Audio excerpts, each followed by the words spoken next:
ձեզ, արդեն 2 ամիս է Վարդանը հաճախում է մեր կինեզիս կենտրոն, 1 տարի արդեն ունեցել է ոտքի շրջանում սուր ցավեր, առաջի օրը որ ստուգեցի, շատ ահավոր ցավեր էր, նստած տեղից մինչև երկգլխային մկաններ իշխող ցավեր, չէր կարողանում ընդհանրապես քայլել, շարժվել եւ փառք Աստծո, արդեն 2 ամիս է աշխատում ենք, ունենք շատ մեծ հաջողություն, խնդրեմ 2 բառով Վարդան ջան։ Բարև ձեզ ժողովուրդ ջան, հիշում եմ, որ կարծես շատ լավ վիճակում էի,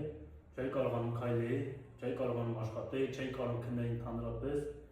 Հիմա փառք Աստծո, 2 ամիս է գալիս եմ այստեղ, շատ փոփոխություն կա վրաս, արդեն ոչ մի ցավ չեմ զգում, նորմալ կարող եմ աշխատեմ, նորմալ կարող եմ հանգիստ քնեմ, բժիշկ ջան։ Որոշ բուժումներից հետո ես հասկացա, որ էսի ավելի լավ է։ Հիմա փառք Աստծո բուժվել եմ, շատ գոհ շնորհակալ եմ։ Խորհուրդ կտամ գաք այստեղ, ձեր աչքով տեսնեք, շարունակեք ձեր բուժումները, այսքան է ասեմ երևի։ Շնորհակալ եմ։ Շնորհակալ եմ։